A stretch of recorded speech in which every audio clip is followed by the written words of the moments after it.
Bagaimana Megawati makin keras karena PDIP digulung perubahan zaman? Bagaimana SBY terlihat tenang tapi sebenarnya menyimpan rasa terhadap popularitas Jokowi? Kenapa elit lama merasa terganggu dengan pengaruh Jokowi yang tidak bisa mereka kendalikan? Dan kenapa Indonesia justru semakin maju, dihormati dunia, dan mandiri justru di era Jokowi? Bukan di era sebelumnya yang penuh mangkrak dan tarik ulur kepentingan. Ini bukan drama, ini bukan gosip, ini adalah analisis mendalam tentang konflik elit lama versus kekuatan politik baru. Jika Anda ingin memahami kenapa Jokowi terus diserang, video ini adalah pembahasannya, tonton sampai habis. Jangan lupa tulis pendapat Anda di komentar, share ke teman-teman yang butuh perspektif lebih jernih tentang dinamika politik Indonesia. Mantan presiden lain bebas berpolitik, Jokowi terus diusik. Sebuah keanehan yang terus berulang. Ada satu keanehan besar yang sedang terjadi di politik Indonesia hari ini. Sebuah ironi yang begitu terang benderang, namun secara ajaib selalu berusaha ditutup-tutupi oleh mereka yang menikmati narasi sepihak. Mengapa semua mantan presiden lain bebas berpolitik, bebas membuat panggung, bebas melakukan manuver, bebas tampil di depan kamera, bebas menaruh kaki di mana saja? Tapi giliran Jokowi sedikit saja bergerak, tiba-tiba langit runtuh, sirene moral dibunyikan, dan serangan dilontarkan dari segala penjuru? Padahal, kalau mau adil dan objektif, sejarah sudah berkali-kali menunjukkan bagaimana mantan presiden lain memainkan peran politik pasca kekuasaan tanpa pernah dipermasalahkan sedramatis itu. Ada yang memimpin partai politik, ada yang mengatur kader, ada yang mengintervensi arah koalisi, bahkan ada yang terang-terangan menentukan posisi menteri sekalipun. Publik tahu, media tahu, elit tahu, tapi entah kenapa semuanya dianggap biasa saja. Namun saat Jokowi, yang notabene bukan ketua partai, bukan pemilik terah politik, bukan pemimpin ormas, dan tidak punya struktur raksasa macam para senior politik negeri ini, melakukan hal kecil semisal tampil di acara anaknya, berkomentar tentang pembangunan, atau bertemu tokoh nasional saja, langsung dicap sebagai cawe-cawe, keterlaluan, berlebihan, bahkan melanggar etika. Lucu bukan? Atau jangan-jangan ada sesuatu yang lebih dalam daripada sekadar perdebatan etika yang selalu dijadikan tameng itu. Nah, disinilah cerita ini dimulai. Fakta paling jelas, Jokowi tidak punya partai, tapi diperlakukan seperti ancaman politik besar. Mari mulai dari fakta paling mendasar, tetapi paling sering diabaikan.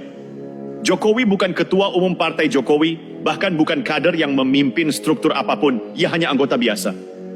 Secara logika politik, mestinya dia adalah sosok paling jinak, paling tidak berbahaya, paling tidak memiliki mesin kekuasaan besar. Tetapi apa kenyataannya? Justru dialah yang paling keras diserang, paling sering dituding seolah-olah masih ingin berkuasa, dan paling dicurigai memegang kendali atas semesta politik Indonesia.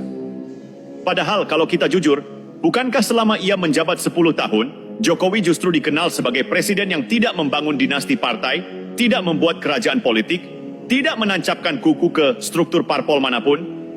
Beda sekali dengan pola para presiden sebelumnya yang punya partai sendiri, menguasai struktur partai melalui loyalis, membangun jaringan kaderisasi, mengarahkan koalisi, bahkan menentukan siapa yang berhak maju pemilu berikutnya. Dan semua itu dianggap normal. Namun saat Jokowi sekadar berpesan kepada anaknya agar mendengar aspirasi rakyat, atau ketika dia bicara tentang kesinambungan pembangunan, atau ketika ia menegaskan bahwa presiden boleh berpolitik, media dan oposisi langsung gaduh seolah ada meteor jatuh. Mengapa standar ganda ini begitu tebal? Mantan presiden lain bebas berpolitik, bebas berkoalisi, bebas mengatur partai. Mari kita buka satu persatu, tanpa benci, tanpa menyerang pribadi, hanya menyampaikan fakta sejarah yang telah dilihat seluruh rakyat Indonesia. Ada mantan presiden yang memimpin partai besar bukan cuma sehari dua hari, tapi puluhan tahun. Dan selama itu, mengatur arah koalisi, menentukan calon presiden, bahkan mengubah arah politik nasional publik santai. Ya, media adem juga ya. Tak ada satupun yang membunyikan alarm etika.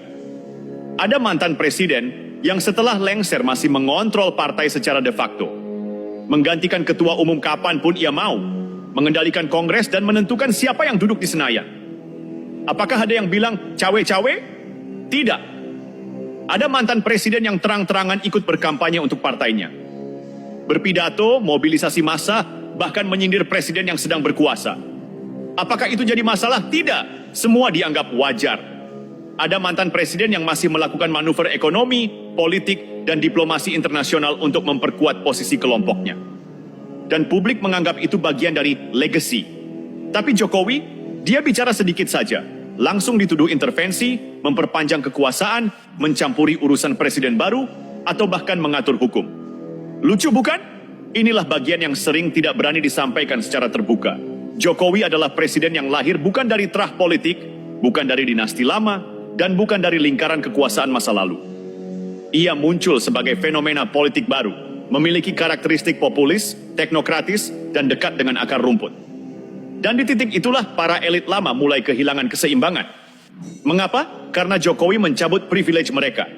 Apa saja privilege yang ia potong? Monopoli politik terah lama. Jokowi membuktikan bahwa rakyat bisa mendongkrak pemimpin dari kelas bawah, mengancam dominasi keluarga politik lama. Kekuatan oligarki yang mengatur belakang layar. Jokowi tidak memulai kariernya dari klub elit, sehingga akses mereka tidak lagi eksklusif, jaringan informal yang biasanya mempengaruhi keputusan negara. Jokowi mempersempit ruang lobi-lobi gelap yang selama ini menjadi tradisi-tradisi bahwa presiden harus berasal dari lingkaran partai tertentu. Jokowi memecahkan pola itu total.